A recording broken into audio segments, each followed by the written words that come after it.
Hello everyone, আসসালামু আলাইকুম। আজকে আমরা শিখব ডিফারেনশিয়াল জিওমেট্রি বইয়ের চ্যাপ্টার 2 এর কোনো বক্ররেখার কোনো একটা নির্দিষ্ট বিন্দুতে কিভাবে স্পর্শ লম্বতলের সমীকরণ নির্ণয় হয়। তো দেখেন, স্পর্শ লম্বতলের সমীকরণ নির্ণয় করতে বললে দেখেন বলা আছে যে স্পর্শ লম্বতলের সমীকরণ নির্ণয় করতে হলে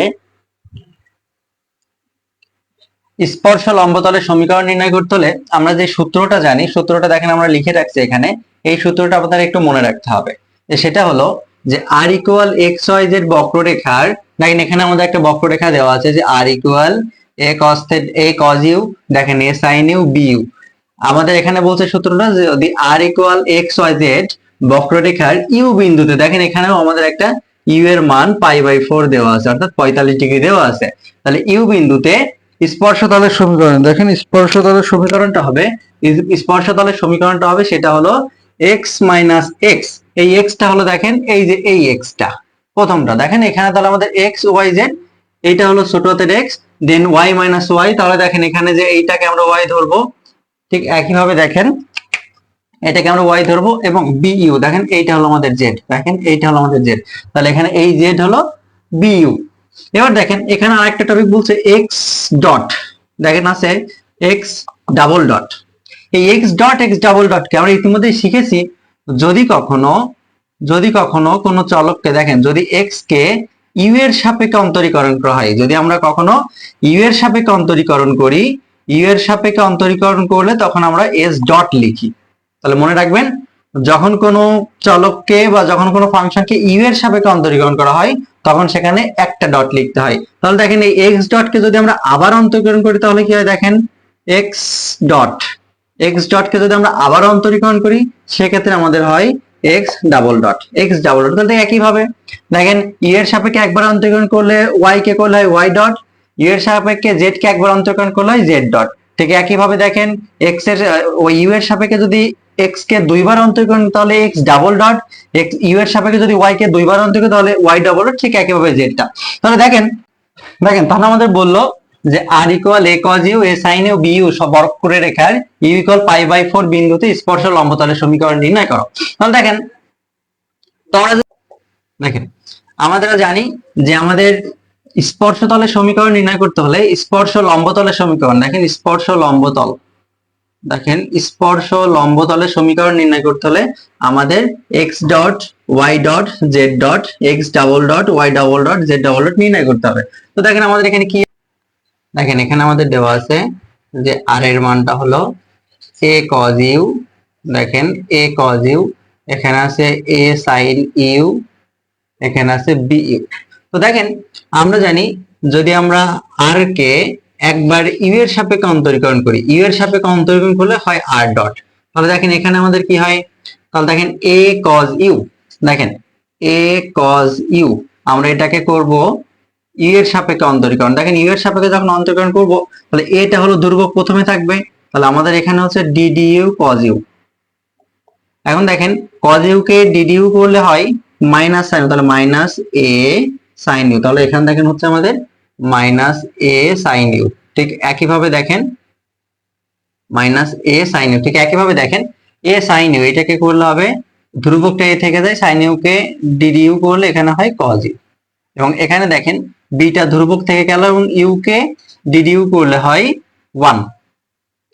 এবার দেখেন আমরা যদি আরেকবার দেখেন অন্তরীকরণ করি ইউ এর সাপেক্ষে তাহলে কি হয়, দেখেন তাহলে এখানে আছে মাইনাস এ সাইন ইউ, তাহলে মাইনাস এ সাইন ইউ, তার আমাদের ধ্রুবকটা মাইনাসে থেকে গেল, সাইন ইউ কে করলে হয় কজ ইউ। দেখেন এখানে আছে এ কজ ইউ, তো এ ধ্রুবক থেকে গেল, আর কজ ইউ কে ডিডিইউ করলে হয় মাইনাস এ সাইন ইউ। এবং দেখেন এখানে বিটা হলো ধ্রুবককে আমরা জানি অন্তরীকরণ করলে 0 হয়ে যায়।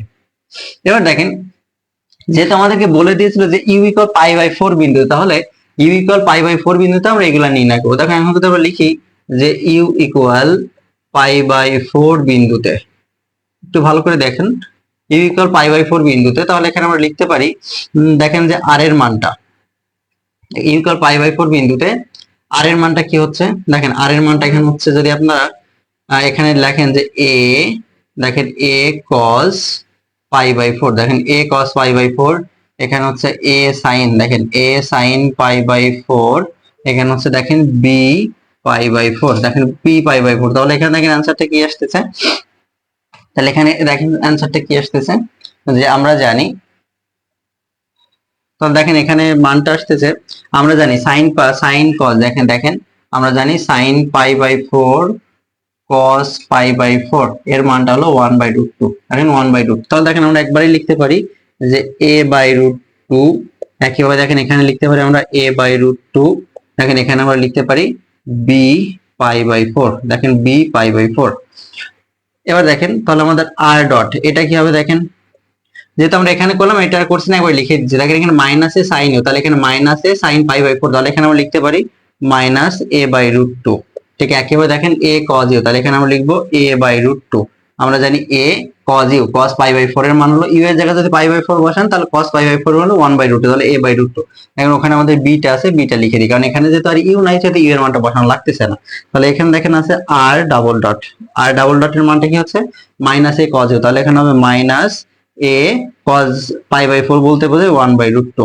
এবার এখানে দেখেন মাইনাস a sin, তাহলে এখানে লিখবো মাইনাস a/√2 এবং এখানে আছে আমাদের 0। তাহলে দেখেন আমরা ইউ ইকুয়াল পাই বাই 4 বিন্দুতে আর এর মানটা পেলাম, আর ডটের মানটা পেলাম, আর ডাবল ডটের মানটা পেলাম। অর্থাৎ এই যে এইখানটাকে আমরা বললাম না যে এইটা হলো এক্স, কারণ আমরা তো জানি যে আর, দেখেন এখানে হলো এক্স ওয়াই জেড, এটাই তো কোনো বক্ররেখা, এখানে তো আমাদের তাই লেখা ছিল যে আর ইকুয়াল এক্স ওয়াই জেড বক্ররেখার ইউ বিন্দুতে।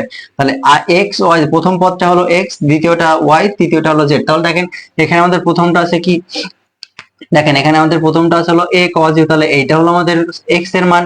তারপরটা আছে দেখেন a sin u, এটা হলো y এর মান, b u এটা হলো z এর মান। তাহলে দেখেন আমরা যখন r ডটটা নির্ণয় করলাম, তাহলে প্রথমটাই ছিল x, তাহলে এখানে হবে কি, এইটা হবে দেখেন x ডট, এইটা দেখেন হবে y ডট, এইটা হবে z ডট। ঠিক একইভাবে এখানে x ডাবল ডট, এটা x, এটা x ডাবল ডট, এটা y ডাবল ডট, এটা z ডাবল ডট। তাহলে দেখেন এবার আমরা কি করব, এবার আমরা যে সূত্রটা আমরা জানি ওই সূত্রে এখন এই মানগুলো বসাইতে হবে। তাহলে দেখেন এখন সেটা হলো, দেখেন আমরা যে সূত্রটা জানি এটা তো আমাদের পরীক্ষায় লেখা লাগবে না, এটা তো আপনাদের বোঝার সুবিধার্থে আমরা সূত্রটা লিখে দিই। তবে দেখেন আমরা সূত্রটা কি জানি, এখান থেকে দেখে দেখে আমরা বসাবো। তাহলে দেখেন x মাইনাস x, এই x এর মানটা আমরা কি পেলাম, এই যে r এর x এর মানটা হলো a/√2, তাহলে দেখেন এখানে হচ্ছে a/√2। তাহলে এখানে দেখেন হচ্ছে y, এখানে দেখেন আছে a/√2, a/√2। এবার দেখেন এখানে আছে z, তাহলে b পাই বাই 4, তাহলে এখানে দেখেন হচ্ছে z b পাই বাই 4। এবার দেখেন এখানে x ডট, তো আমরা জানি এটা হলো r ডট এর মান, তাহলে r ডট এর প্রথমটা হলো x ডট, দ্বিতীয়টা y ডট, তারপর এটা হলো z ডট। তাহলে r x ডট আছে মাইনাস a/√2, তাহলে এখানে দেখেন আছে মাইনাস a/√2।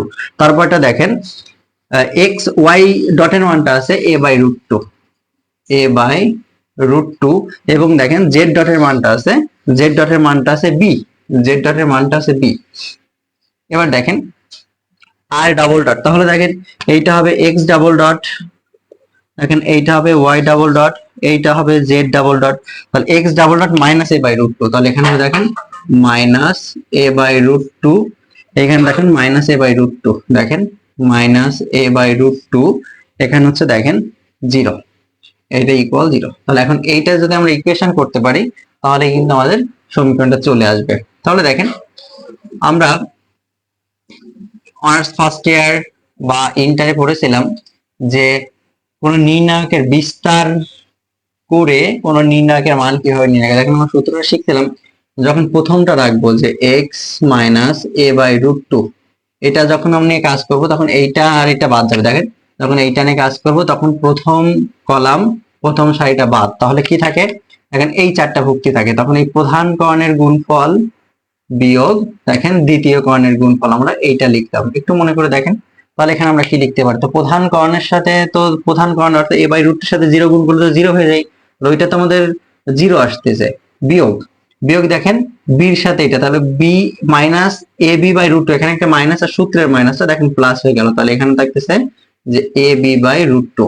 আশা করি আপনারা বুঝেছেন। তাহলে আমরা কি করলাম, প্রথম কর্ণটা গুণ, তাহলে দেখেন a/√2 ইন্টু 0 গুণ করলে হচ্ছে 0, সূত্রের মাইনাস এবং এখানে গুণ করে দেখেন হচ্ছে মাইনাস, তাহলে মাইনাস নিতে প্লাস ab/√2। এবার দেখেন আমরা যখন 2 নম্বরটা নিয়ে কাজ করব, লিখি minus y a by root two. যখন এইটা নিয়ে কাজ করবো তখন আমাদের কি হবে, 2 নম্বর সারি, 1 নম্বর সারি এবং 2 নম্বর কলামটা বা তাহলে বাকি থাকতেছে দেখেন কি minus A by root two B minus A by root two 0। তাহলে আমাদের কাজ হলো প্রথম কর্ণটা গুণ। তাহলে দেখেন মাইনাস এ বাই রুট টুর সাথে 0 গুণ করলে হয়ে যাচ্ছে 0, সূত্রের মাইনাস, তাহলে দেখেন হচ্ছে 0 সূত্রের মাইনাস, এবং বি এবং A minus A into B গুণ করলে হচ্ছে দেখেন প্লাস।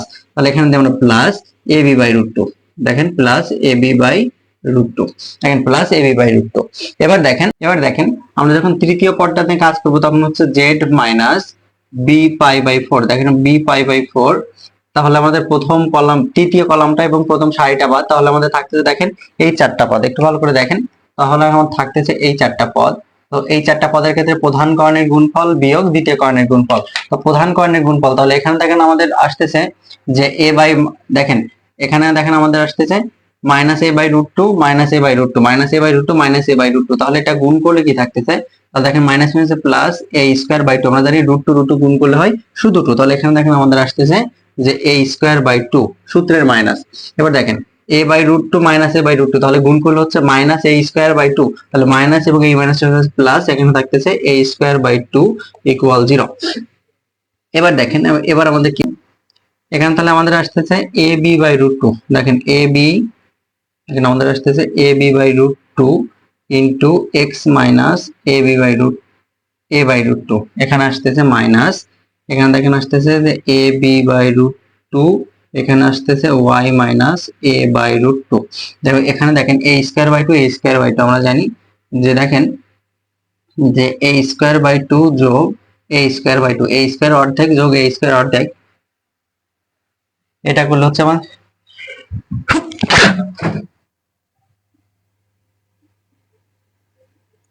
দেখেন এ স্কোয়ার বাই টু যোগ এ স্কোয়ার বাই টু, এটা করলে হচ্ছে শুধু এ স্কোয়ার। তো এখানে দেখেন আমাদের থাকতেছে plus Z minus B pi by 4, দেখেন এখানের সাথে গুণ আকারে থাকতেছে এ স্কোয়ার ইকুয়াল 0। এবার দেখেন যদি আমরা গুণ করে দিই, গুণ করে দিলে কি হচ্ছে দেখেন এখানে হচ্ছে A B X by root two minus, এখানে দেখেন হচ্ছে A square B by root two আর রুট টু গুণ করলে হচ্ছে শুধু টু।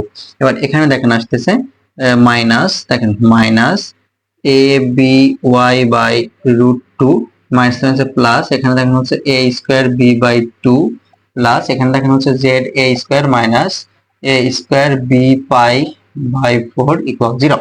এবার দেখেন আমাদের A square B by two A square B by two কেটে গেল এবং এখানে আমাদের দেখেন এখানে দেখেন যদি এবার এই তিনটা যে আমাদের পদটা থাকতেছে যে এই তিনটা, যে এই পদটা এবং এই পদটা, এই 4টা পদ, এখন এই 4টা পদ থেকে যদি আমরা 4টাকে লসাগু করি, দেখেন যদি 4টাকে লসাগু করি তাহলে কি হয়, দেখেন 4টাকে যদি লসাগু করি তাহলে 4টাকে রুট টু দ্বারা যদি আমরা ভাগ করি তাহলে কি হয়, দেখেন আমরা জানি 4 সমান সমান হলো 2 ইন্টু টু, আমরা তো লিখতে পারি 4 সমান সমান 2 ইন্টু টু, নিচে একটা রুট টু আছে। এবার দেখেন আমরা যে কোনো একটা 2 কে root two into root two লিখতে পারি, কারণ আমরা তো জানি যে একটা 2 সমান সমান হলো 2টা রুট টু, বা 2টা রুট টু এর গুণফলই হলো একটা 2, আর নিচে একটা রুট টু আছে। তাহলে এখানে একটা রুট টু কেটে গেলে আমাদের অ্যান্সারটা কিন্তু থাকে 2 রুট টু।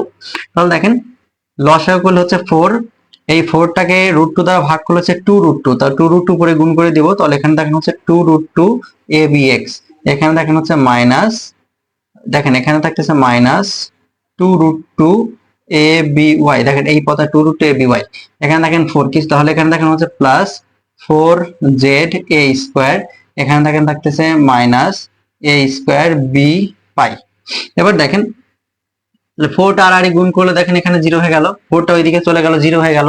এবার দেখেন প্রতিটা পদেই দেখেন, একটু খেয়াল করে দেখেন আপনারা, প্রতিটা পদে এখানে আমাদের এ আছে, প্রতিটা পদে এ আছে। তো দেখেন আমরা একটা এ দ্বারা যদি ভাগ করি তাহলে কিন্তু এখানে আমাদের থাকতেছে root two B X minus 2 root two, দেখেন এখানে থাকতেছে বি ওয়াই, এখানে থাকতেছে দেখেন প্লাস 4 জেড এ, এবং এখানে থাকতেছে দেখেন এ বি পাই ইকুয়াল 0। একটু সাইড নোট দেন যে এ দ্বারা ভাগ, তাহলে দেখেন এ দ্বারা ভাগ। এবার দেখেন তো আমরা যদি এখান থেকে 2 রুট টুটা কমন নিই, দেখেন 2 রুট টু এবং B, 2 root two B common নিলে এখানে দেখেন থাকতেছে X minus Y, 2 root two B B common নিলে হচ্ছে এক্স মাইনাস ওয়াই। এবার দেখেন এখানে আমাদের থাকতেছে প্লাস 4az সমান এই মাইনাস এ বি পাই, আমরা ওই পাশে নিয়ে গেলাম প্লাস এ বি পাই। এখন দেখেন এইটাই হলো আমাদের ইহাই নির্ণয় সমীকরণ। ইহাই নির্ণয় সমীকরণ। দেখেন ইহাই নির্ণয় সমীকরণ। দেখেন ইহাই নির্ণয় সমীকরণ। সুপ্রিয় শিক্ষার্থী, আপনারা যদি মনে করতেন যে এই লাইনে অ্যান্সার লিখে দিবেন তাহলেও কিন্তু হতো, এই লাইনে অ্যান্সার লিখে দিতে হতো, কারণ একটু বোঝার সুবিধা একটু বড় করে করছি।